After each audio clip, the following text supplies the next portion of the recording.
Welcome everybody to our final session here. We're going to be talking about the key piece in all this, which is finding funding for all the projects that you might identify that you'd like to do on your farm. And towards the end, we're going to have somebody hop on from Ulster County Soil and Water, and he'll talk a bit about soil and water programs um, for the area. So let's get going. As a reminder, we do have office hours this week, and we'll also have them for the next 2 weeks if you'd like to join those. Um, just send me an email, and I'm happy to send you a Zoom link and accommodate that. And then all the resources for this series are located in a box folder that you can access at this QR code or via this link after we send out the presentation. So just briefly, we're going to do a little overview of getting started with applying for grants, some of the things that you should keep in mind when you're applying, and then we'll talk about a list of different grant programs, federal, state, and also some privately funded grant programs. So briefly, just getting started with grants. So there are a lot of grants out there to help farmers adopt conservation practices like cover cropping, doing infrastructure upgrades to help increase your resiliency to certain weather patterns or outcomes. But they're very competitive oftentimes and oversubscribed. So the thing to keep in mind here is that you're oftentimes up against a lot of people that are applying for similar projects, but don't get discouraged if you're not successful in your first attempt at securing a particular grant. Oftentimes, some of these grant programs will send out comments back to you if you're not funded, and you can use those to help strengthen your application in subsequent years. So it really is a process that you have to go through, but don't be discouraged if it doesn't work out the first time. One of the key things that you can also do is research all the different grants that apply to the project that you want to do in advance so that you're ready when the request for proposals or the RFP opens. You can go ahead and start pre-gathering materials so you have them on hand, start identifying key partners for that grant. That's a great thing to go ahead and get started with. And then another thing to keep in mind is that the folks who are going to win these grants are not always necessarily like doing the most cutting edge or innovative project. But what they are doing really well is that they're articulating exactly what they want to do, how they're going to achieve it, and how they're going to report on those achievements really well in a way that the grant reviewers can understand it right off the bat when they're reading through that application. Oh.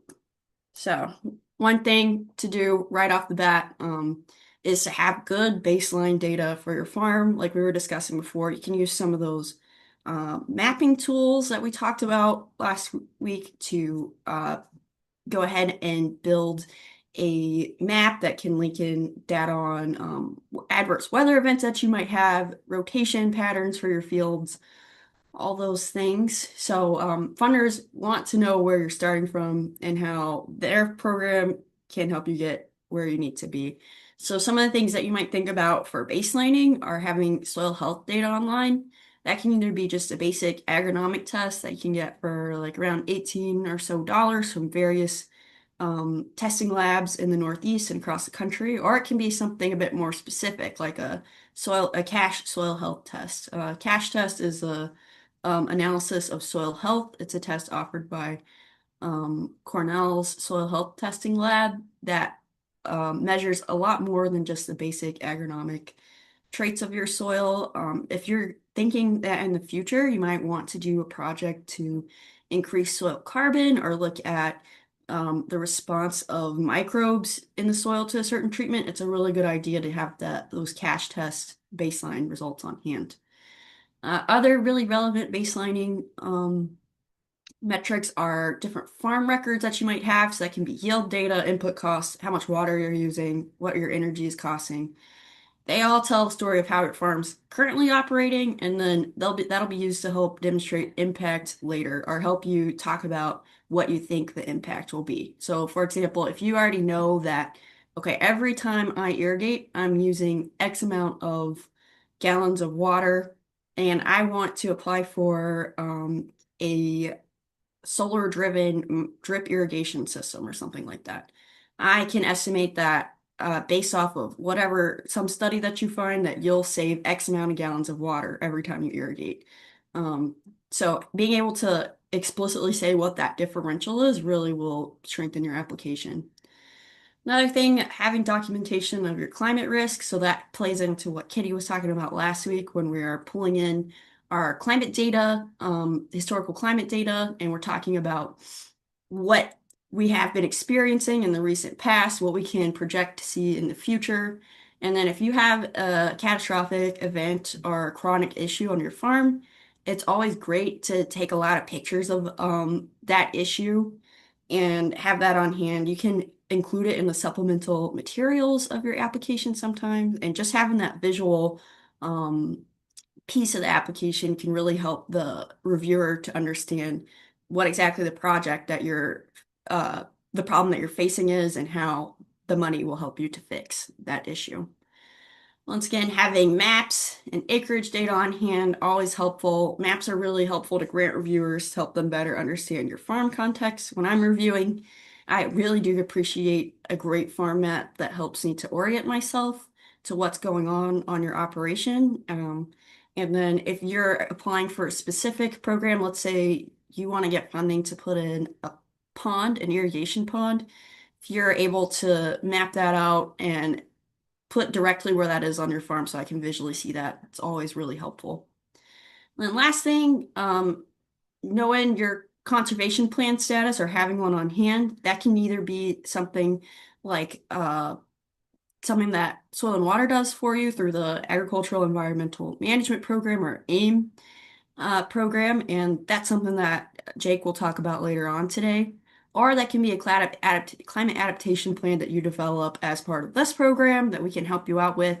Just having all those things on hand, they can be easily attached to the supplemental materials of your grant application, and it really just demonstrates that, hey, I've been thinking about this problem for a long time. I've iterated through different thoughts on how I'm going to solve the problem, and here's this plan that demonstrates that I've put in all this effort before coming to you for money.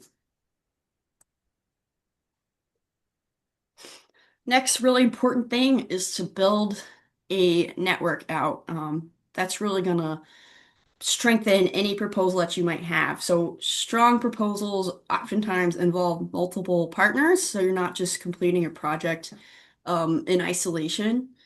Some of the key partnerships that I recommend for folks working in New York State, number one is getting in contact with Soil and Water, letting them know that you exist, that you're interested in their grant programs, and completing that AEM or AIM process. Um, Jake will talk a bit more about it, but in order to access some of the more specific grant programs within Soil and Water, you have to be AIM Tier 3 to have access to that. Also, if you are AIM certified, you'll be able to be New York grown and certified, and I'm sure Jake will talk a little bit about that later on, but if he doesn't, we can always discuss it offline. Another key thing is to get to know your NRCS field office. They administer a ton of different federal grant programs. And just having that existing relationship helps them know who you are, helps you get those applications moving along. It should be noted that given the federal situation, they have staffing shortages, they're a bit behind right now, so some patience is definitely needed there. And uh, but it's still good to get in contact with them because some of these programs are still running, and you should still be able to receive money to do projects on your farm. And then having a separate technical advisor or collaborator that you're working with on your farm is always good. So, for example, Sarah Farmer Grant requires a technical advisor for any type of project that you might want to do. And having an existing relationship with that person that you can demonstrate before you apply for the Sarah Farmer Grant is really helpful. So folks that might fill that role could be people from CCE, people that are doing research at different universities, or other farmers that are experienced in the type of project or practice that you might want to apply to do. So just getting those relationships established is always very helpful. Then another thing is to join different farmer networks. So one of the granting institutions that we'll talk about is Farm Viability Institute. They facilitate the delivery of lots of funds across the state. Northeast SARE, local ag organizations like Hudson Valley Young Farmers Coalition, get on their listservs because they often share early information about grants that are coming open, and then they might offer application support or have notifications of when webinars are to tell you about how to approach their grant application. And then last thing to keep in mind is that 99% of the time, any grant you're going to apply for is going to ask that you have letters of support. So they may dictate who those letters should come from exactly, or they may not. That might be open to you, but going ahead and having in mind that you're going to need to ask like maybe two or three people for a letter of support is um, good. So build those relationships ahead of time. Maybe if, for example, you haven't, the RFP is not open yet, but you are thinking that, hey, I want to apply for a Sarah Farmer grant. I know the application's not going to open up for a few more months, but I'd be interested in working with Catherine, for example, to do some work. I'm going to go ahead and let her know ahead of time that I'm going to approach her about this, and I'll probably ask her for a letter of support. She has that in the back of her head. And then at least 2 weeks before, you should ask for the letter to be prepared. You do want to have that about 2 weeks ahead of time, if not more. The more time you can cushion in is always better. And it's always helpful if you can provide a template to the person who is going to provide the letter of support for you, that they can fill out and then put it on their own letterhead for submission. Um, Another thing to keep in mind with letters of support are that if you're approaching some more established organizations like I know Scenic Hudson, for example, they require, I think, at least 2.5 weeks to get a letter of support approved and through the process. So just having that conversation and knowing exactly how long they're going to need for the letter of support is really good so that you're not a week out and still needing this letter and unable to secure it. All right. Next thing, understand exactly what your funders are looking for. So each program is going to have a different funding philosophy. So that means they're going to have different thoughts on why they're wanting to administer this money, or different thoughts on how they want you to approach the framing for why you need this money. So reading about previously funded projects is a great way to help you prepare for this. And when I'm talking about framing, perhaps you have a project in mind where you're wanting to um, add cover crops to your mix, for example.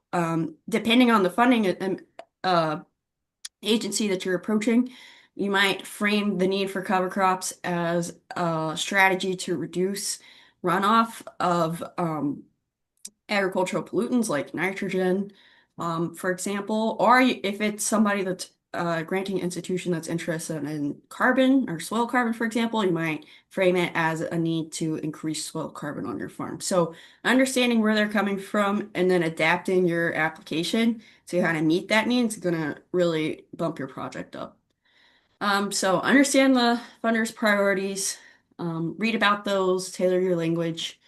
Look at all the previously funded projects.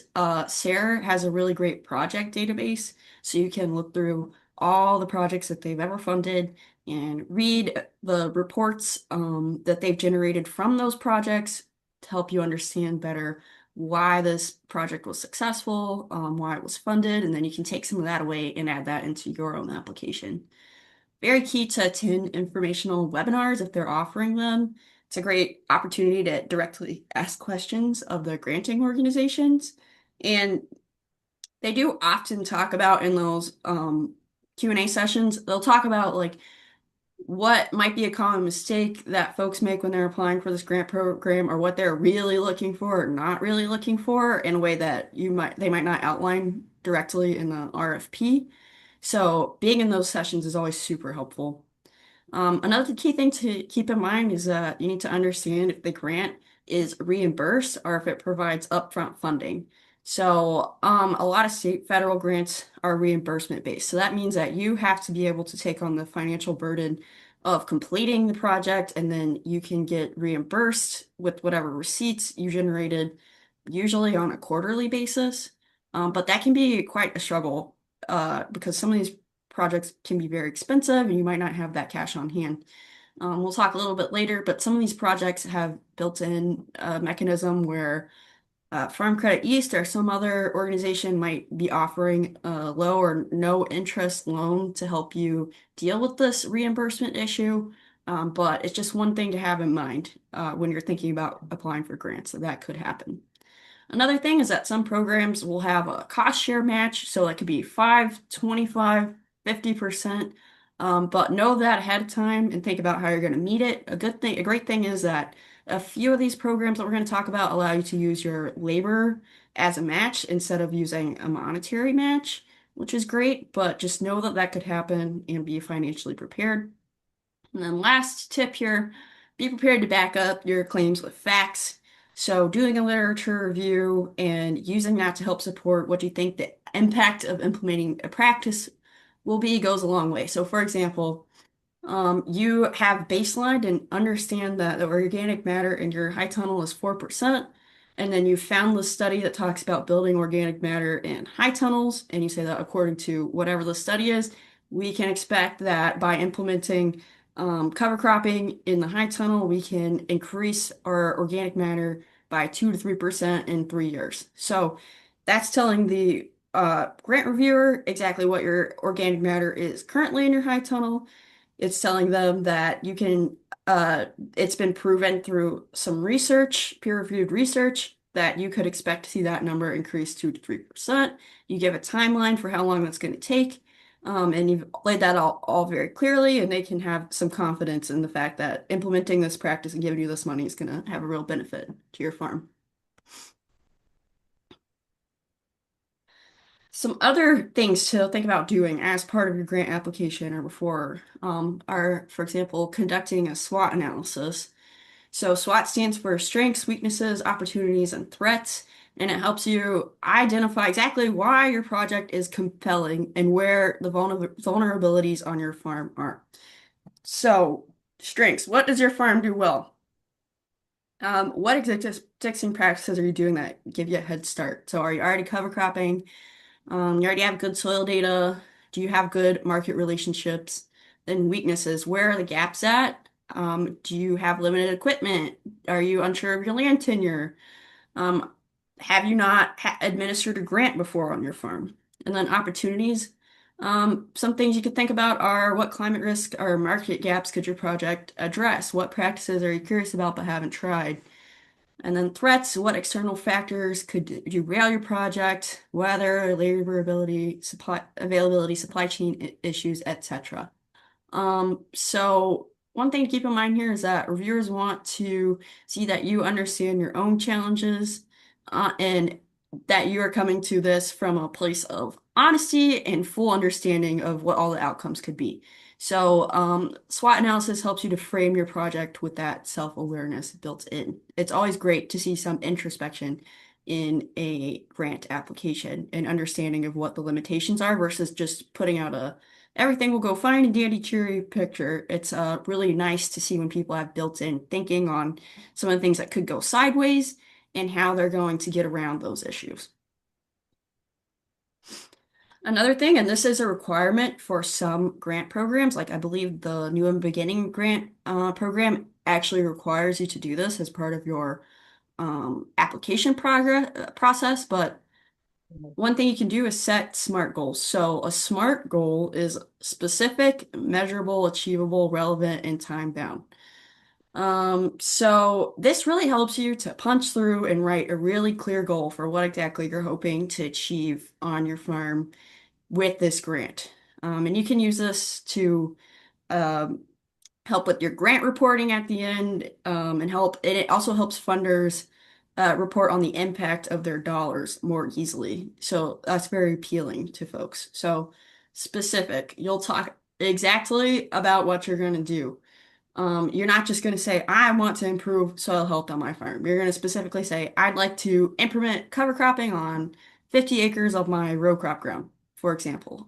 So you're specifically stating the acreage, and if you want to be even more specific, you could say what the cover crop mix you're going to use is and when you plan to plant and terminate that cover crop. The more specificity you can come up with in this planning process, the better. And then later on, you can kind of pare down and tailor that to what exactly the funder is looking for.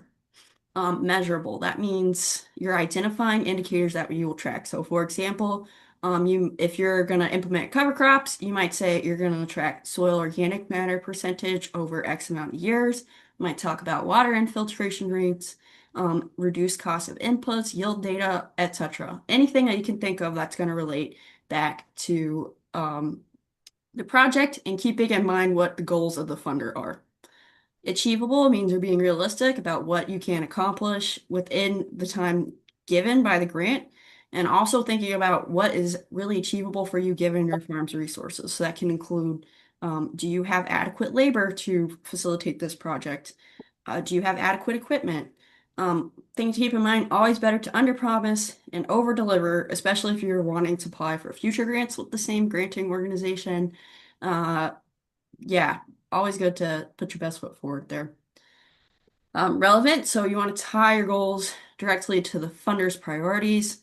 So for climate specific grants, depending on the organization, you might think about carbon sequestration, how much water you're going to save or manage more effectively, how you're going to reduce emissions, how you're going to build resilience on your farm, etc. And then time bound, you'll talk about when the goal will be completed by. So, if you're able to build out a whole timeline for your project to go alongside this SMART goal, it's also a great thing to include in supplemental materials that just really helps reviewers visualize exactly when the project's going to start, when different elements of the project are going to start, and when they're going to be completed by.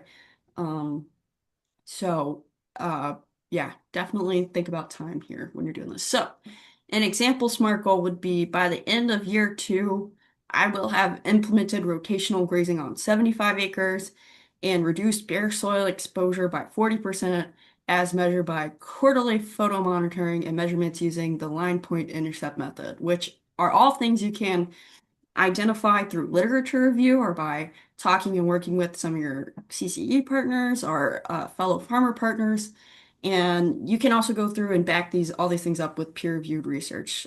So, for example, you can find examples of where other people reduce bare soil exposure by how much, and then reference that and say, okay, based off of this result, I would expect to see at least 40% um, reduction in bare soil exposure. So really what you're doing here is you're creating a framework, and then you can use the SMART goal to help find supporting information to back up your claims, and that can all go into the overall narrative of your grant.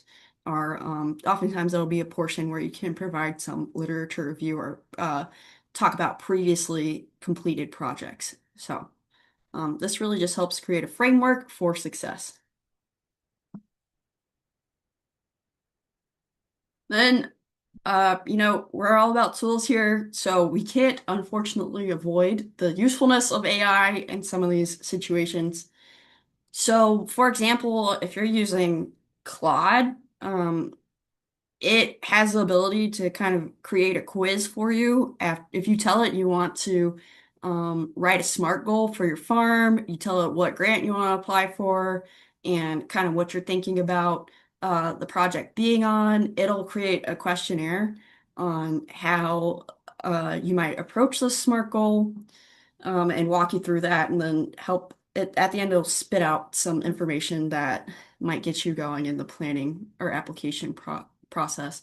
It also works for SWOT analysis. I mean, it goes without saying, be sure to double check everything and avoid submitting any language within the grant that is obviously AI generated. The AI will say things incorrectly. It's basically guaranteed, but it's oftentimes very right. So just knowing and double checking things if they don't sound quite correct, and then finding papers to back up whatever claim you're making, very important. And if you're concerned about emissions that you are generating through using AI, you can visit these two websites. One of them is for removing personal emissions, and it's done through uh, buying biochar credits, and they're applying biochar to offset or whatever you've built up by using AI. And then this other app, it also helps you identify exactly how much water and CO2e you emitted by running AI for X amount of times. Then it helps you find uh, ways to buy mitigation for that. Or you could just make and apply your own biochar on your farm if you're worried about it. But I don't think it can be, the power of these tools can be ignored. They can be very useful in making sure you get it right, and then helping you to frame your thinking process around some of these questions. And then the best thing that I think you could ever do is to be a reviewer yourself because you're going to get an inside look at, okay, this is what the granting organization is telling reviewers to be very specific in looking for. You can see the rubric very clearly, and then you're going to get to walk through and look at everybody else's application and gain some experience with what is successful or what people are applying for and what is not successful. One of the most popular ways for folks to do that is to be a Northeast SARE grant reviewer. I think they normally open these up sometime in the fall or early winter every year. It's closed now, but they are looking for farmers to sit on these review panels. Um, so highly recommend doing this if you are able to. Um, Sometimes they have specific conflicts of interest that you have to disclose and all that. Just be sure to check that. For example, you can't be a grant reviewer for Northeast Air if you're going to apply for a grant in that year. I'm not really sure how long that goes out for, or you'll have to recuse yourself if you know the person that is going to be the grantee or anybody involved in the project. But overall, I can't recommend being a reviewer enough. It's very, very valuable in helping you with some of these processes.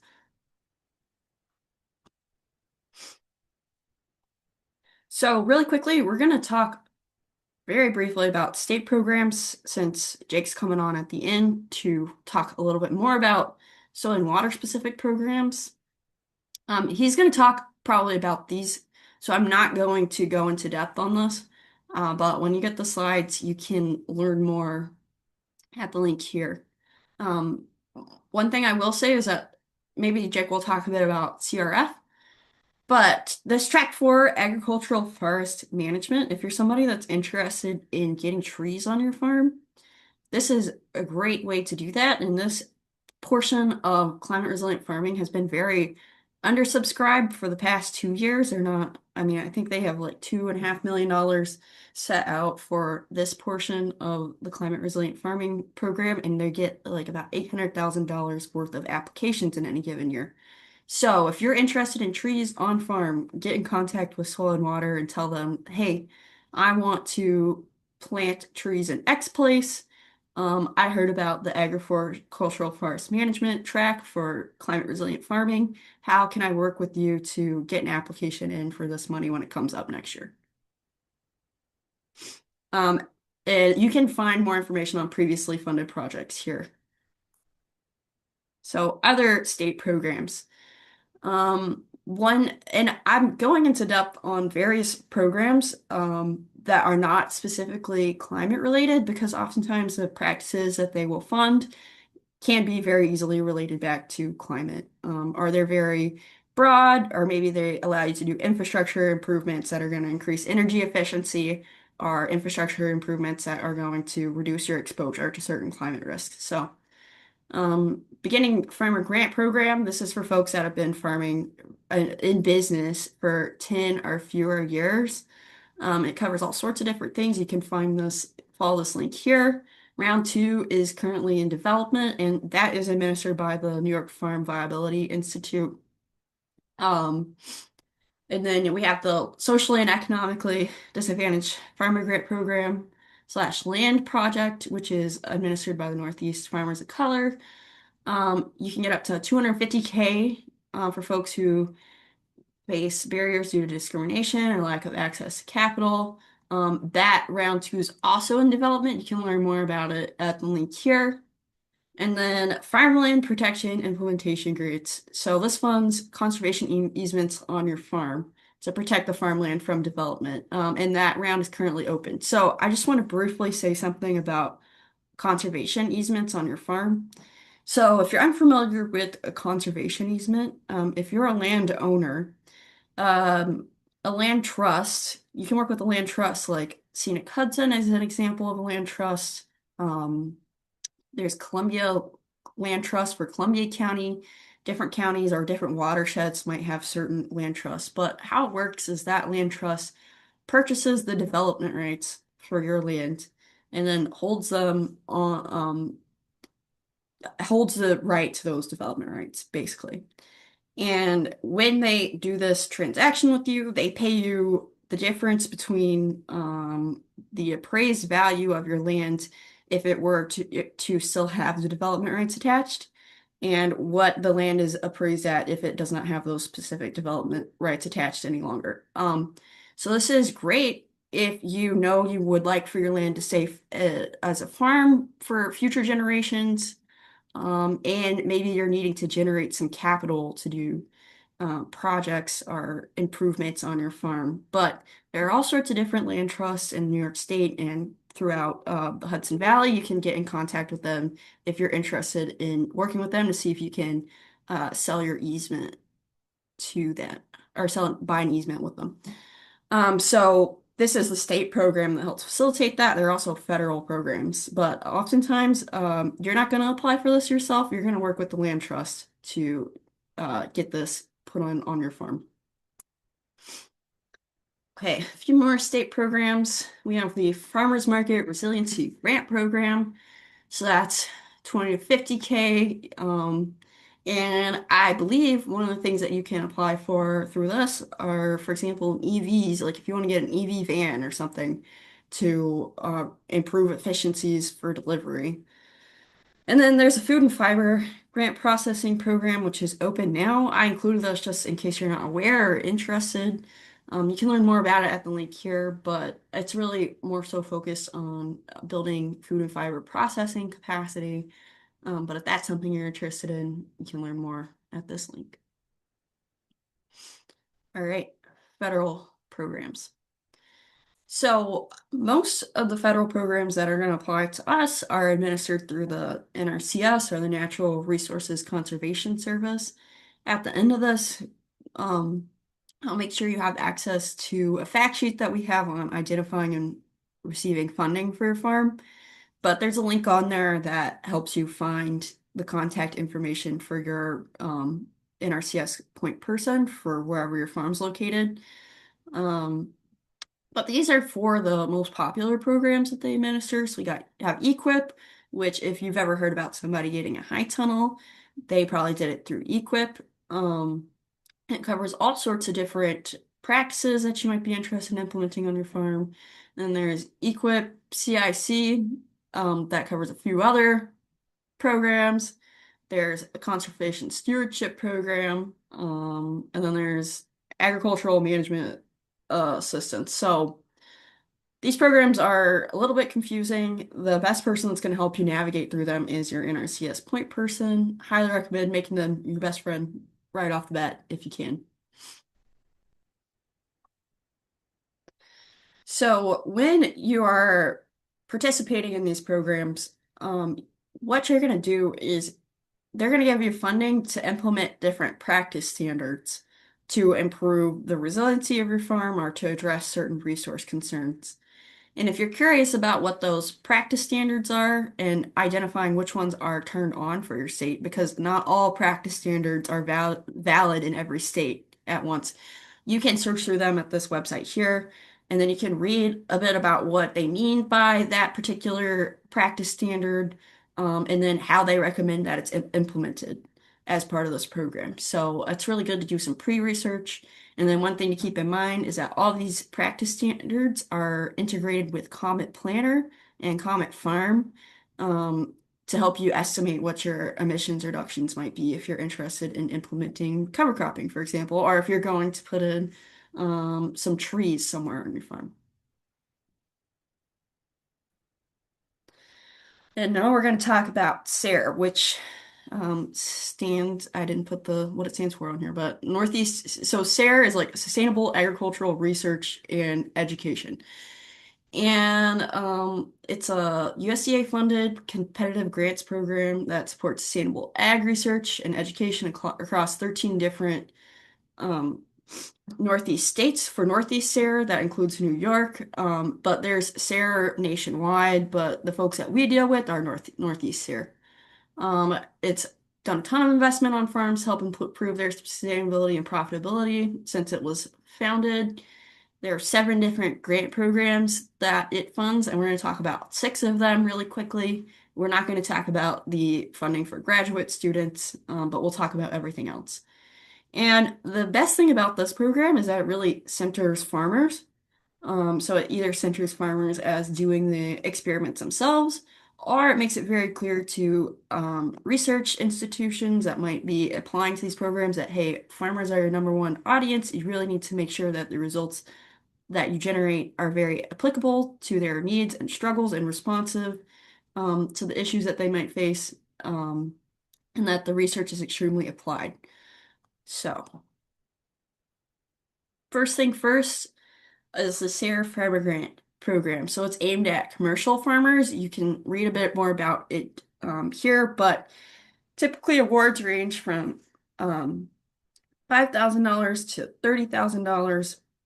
And projects typically run 1 to 3 years, though I think 2 years is the desired project length for them most of the time. But this is an excellent grant program if you just want to dip your toe into the process of learning to apply for a grant, receiving feedback on that grant, and then executing on that grant yourself without taking on a terribly huge financial burden for reimbursement. This is a reimbursement basis paid grant, but I think that you can use some labor in here somehow.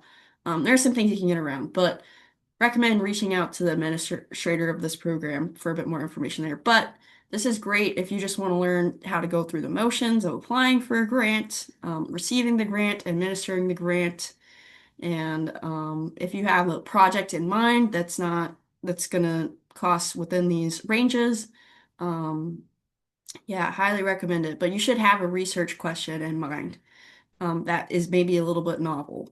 So, for example, Home Farm, which is located in Columbia County, they wanted to try upland rice production.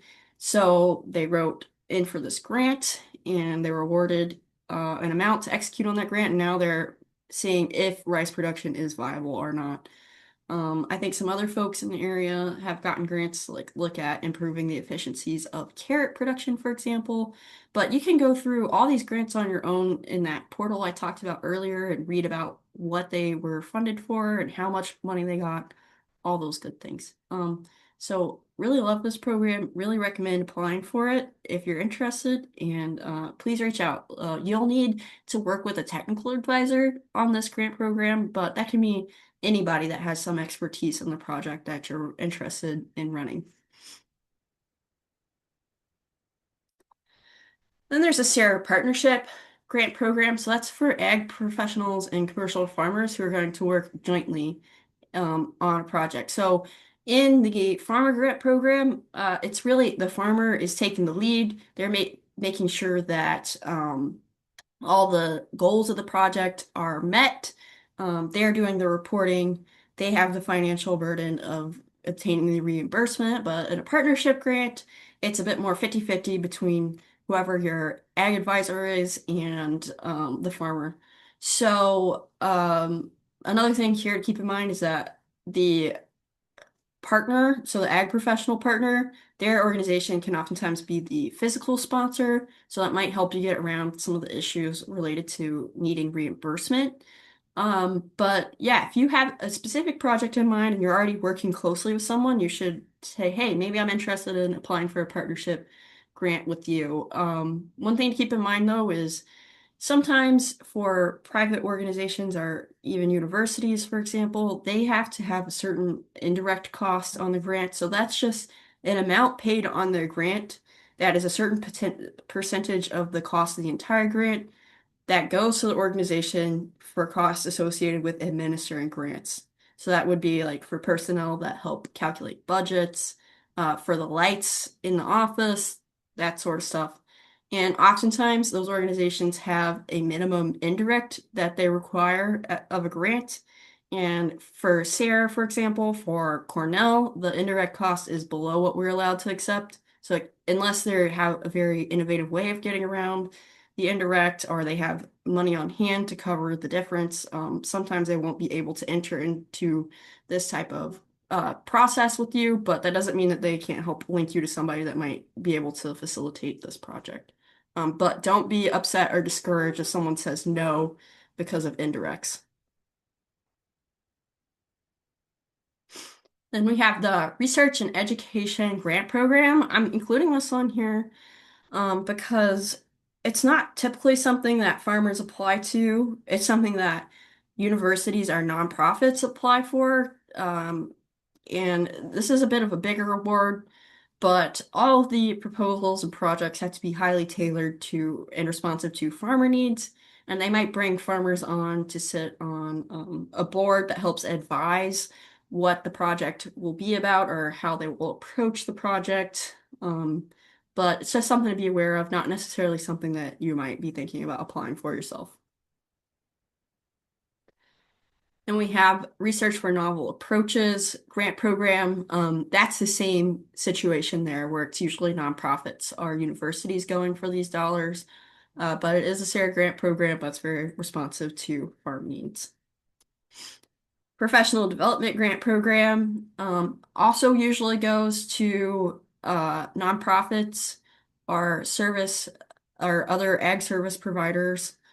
But this is a bit innovative in that it funds a train the trainer type of project. They're very interested in professional development that centers and highlights farmers as the experts.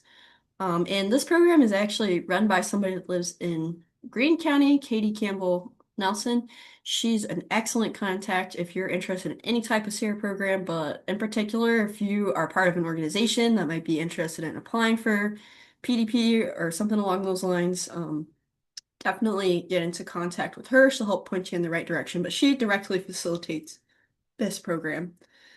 Um, One thing I want to talk about here is that this has funded some interesting programs in the Hudson Valley. For example, last year, White Feather Farm got a PDP grant to give community partners that are, I believe it's for nonprofit farms. They're going to get a biochar kiln and they're going to do some education on how to create biochar at a small scale. And then they'll have, contact with advisors if they want to make biochar on their own farm in the future. But yeah, the professional development can look a lot of different ways, but definitely interesting program. And then lastly, this one's new. This is a farming community grant program. So it's for community-based teams and organizations. I know we have a lot of those in the Hudson Valley, but it helps administer or provide funding to community-centered SARE programs. So that might look like social science research or education programs to help strengthen food systems in your community. So yeah, this is a new program. I'm not really familiar with it fully yet, but it's out there and open right now.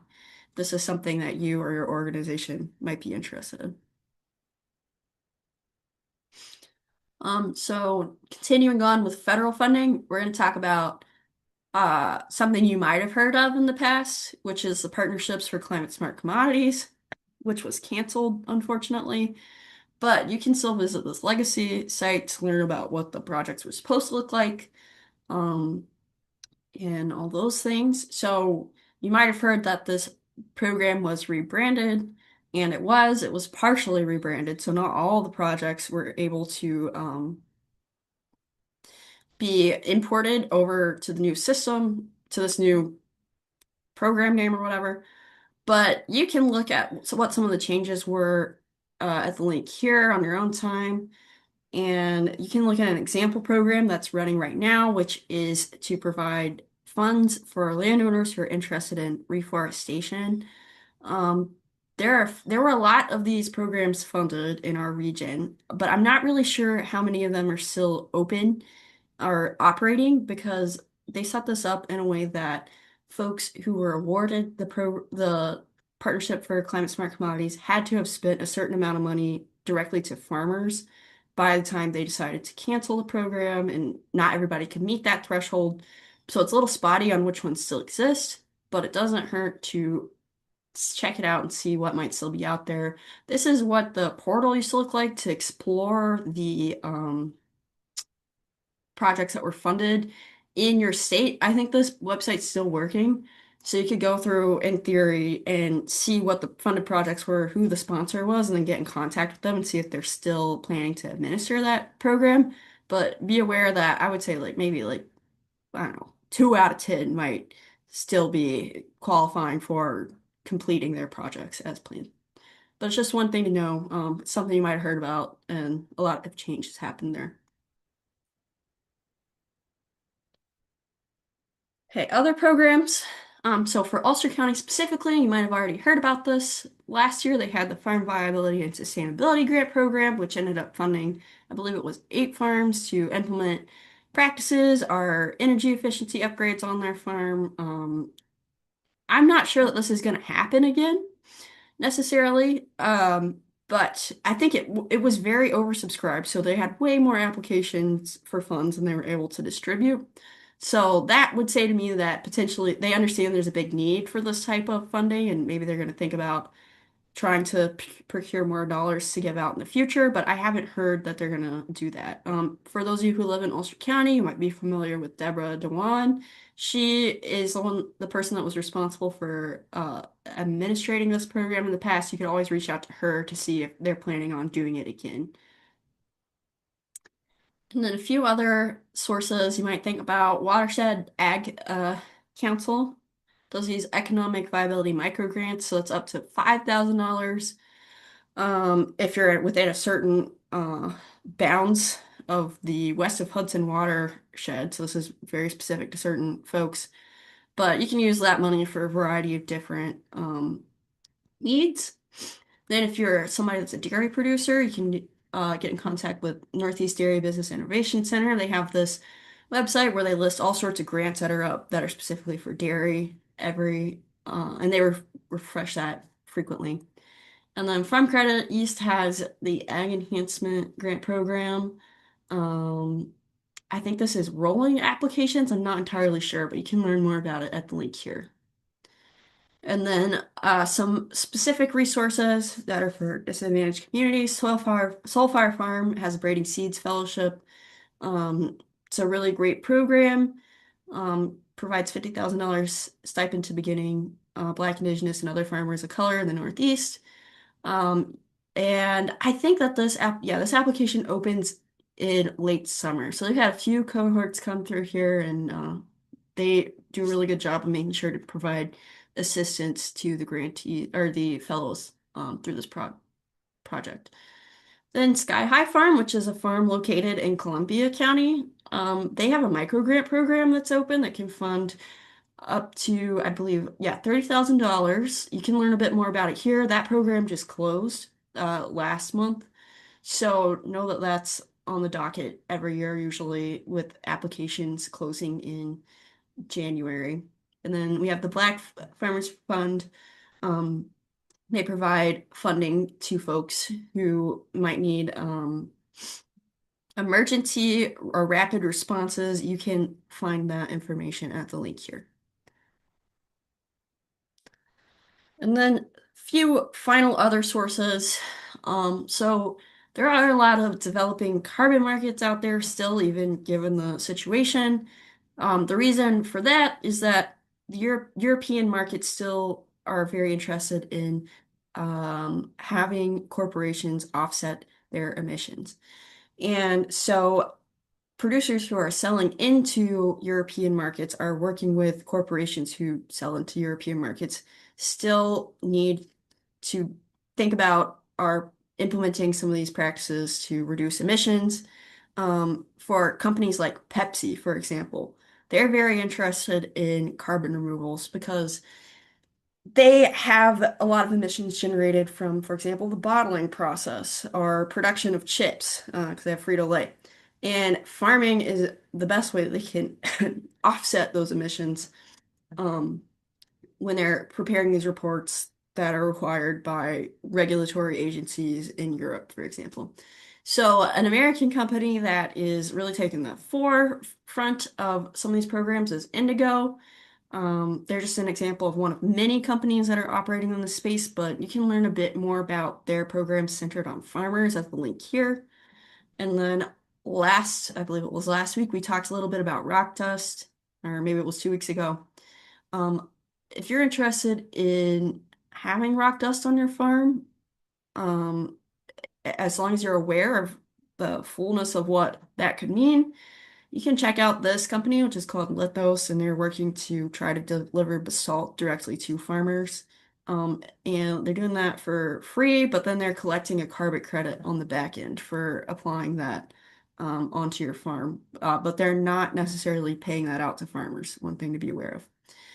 Then there are various private entities that will occasionally have funding come up, but you can always feel free to vet them with us if you find something, or if you're approached by a company that's trying to, for example, apply rock dust on your fields, we can help you vet those out a little bit. But yeah, always feel free to ask us questions. So, some final thoughts before I hand it over to Jake.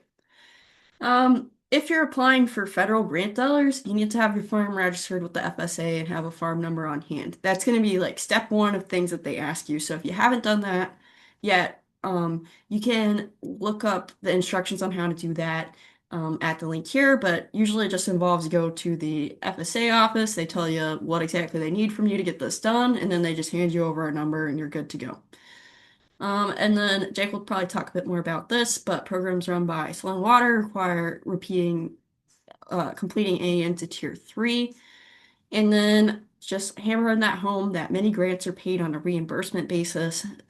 Sometimes they might have that partner financial institute to provide low or no interest loans to help you out with the large costs of some of these projects sometimes, but just be financially prepared for reimbursement and match requirements as they might come up.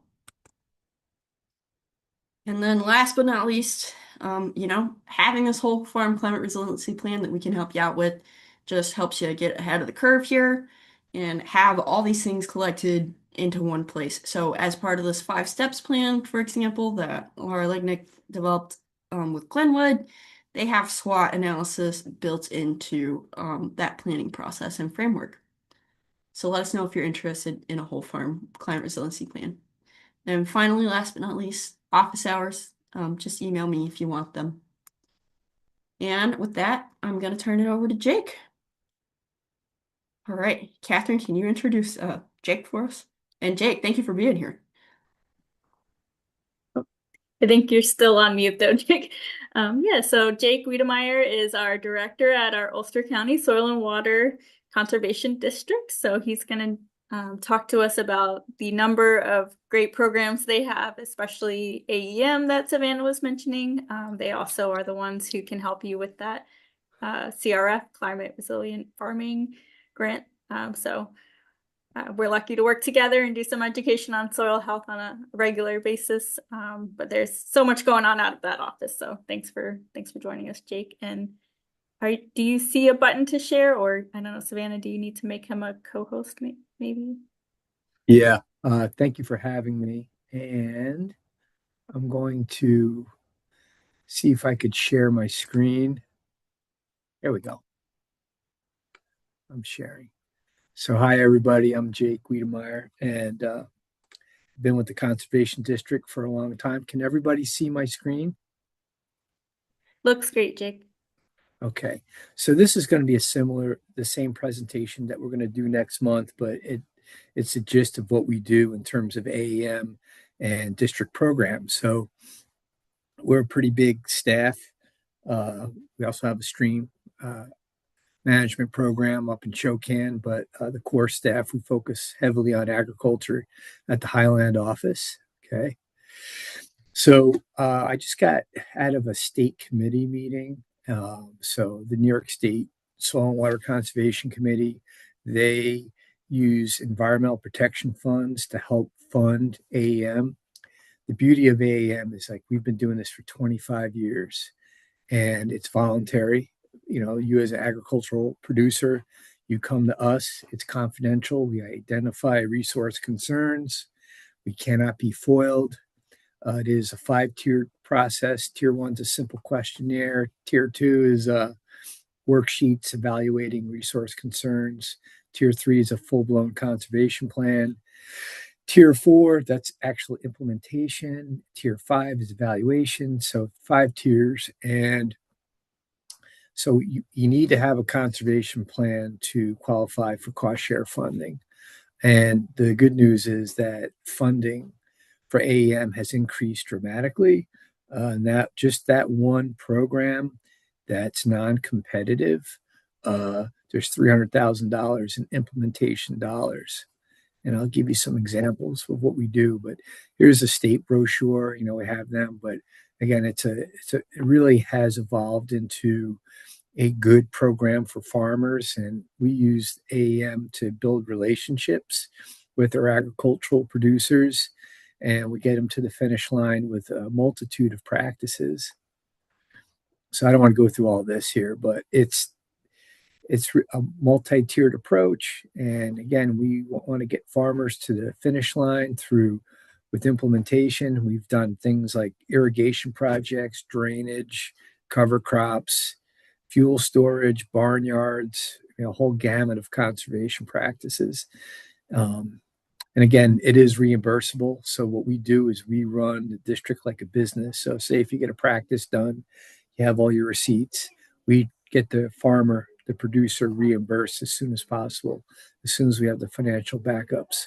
So some farmers will take out a loan through a bank or a line of credit or borrow money off their grandmother.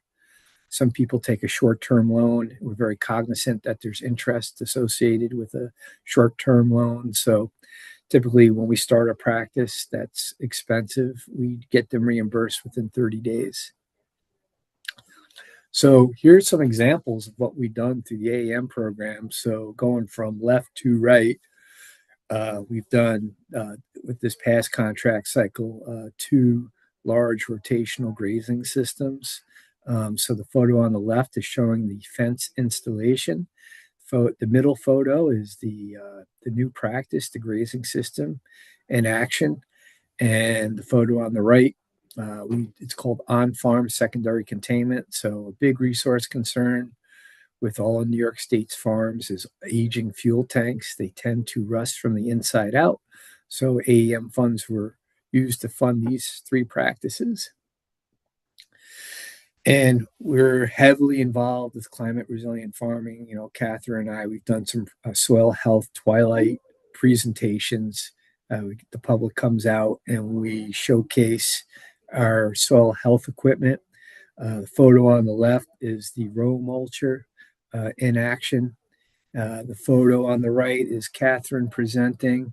I'm probably making fun of her, trying to make her laugh. We have the 7-foot drill on the right.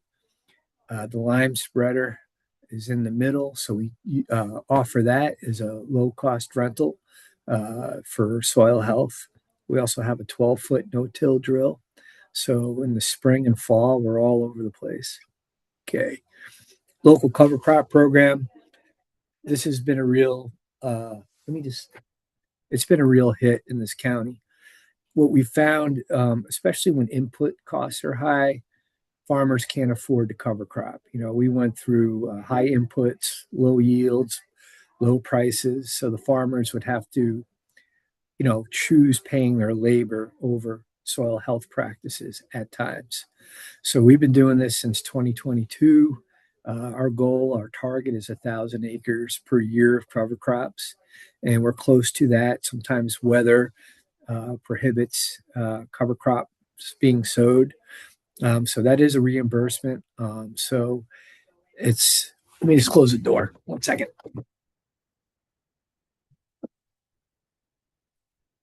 Okay, I'm back. So it's a reimbursement program. It's up to $6,000 per farm, right? So the flat rate's like $83 an acre for single species, 102 for multi-species. And for the smaller producers, I think it's $602 for 1 acre. So if you're doing a small vegetable plot, we'll reimburse $602, which is a real incentive. Um, so that's really grown over the years. Um, so we typically, again, people are getting the full $6,000. If they're cover cropping 80 acres, sometimes we have additional funding to help out with that. So we work with probably 16 to 18 bigger farms a year with our cover crop program, and there's more adoption. Okay. Another thing we do, and it could be through AEM or climate resilient farming, is riparian buffers. We've done a number of them for 2025.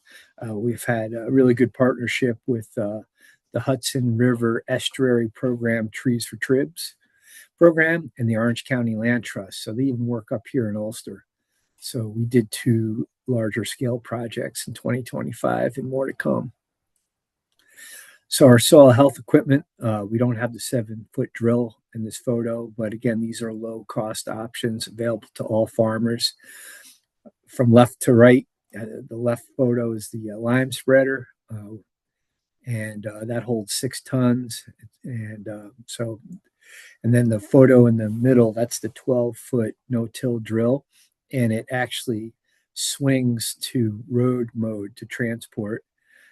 So one of our bigger needs was we had the 7-foot drill, which worked out great, but the larger acreage producers needed something bigger. And our no-till acreage has over doubled over the last year. And again, and then the row mulcher on the right, what we've been doing, working namely with the apple orchards and with people raising berries and vegetables, is that namely the apple producers, they're trying to reduce their herbicides and also increase organic matter. So they're applying mulch along the tree rows to reduce herbicides. So they will want to limit spraying. They call it the herbicide strip. And when you do a burn down, that creates a lot more soil erosion. So they're replacing herbicides with mulch. And, again, these are climate resilient practices where you are retaining soil health, soil organic matter, minimum tillage or no till. Lime, Catherine and I have had plenty of discussions about lime, right? Where it's a very important soil amendment for nutrient utilization. So again, we're all about soil health and supporting our agricultural producers. And that's it. That's all I have. Any questions?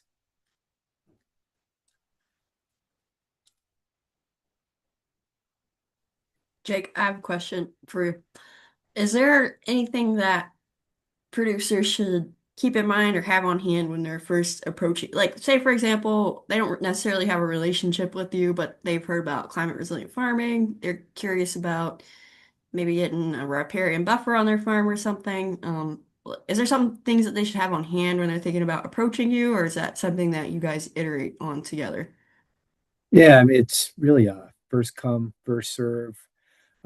People come to us, whether it's a phone call, an email, or they come by the office, or if we're at a workshop, they approach us. And so we get to know people. And so if they want to do riparian buffer, we have to do a conservation plan first before uh, any implementation. So we have to identify the resource concern, do a plan, not a big deal, and then we utilize cost share dollars. Thank you. Anybody else have any other questions?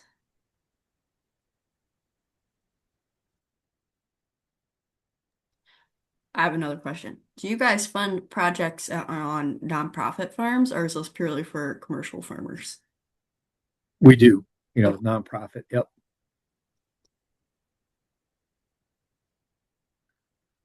All right.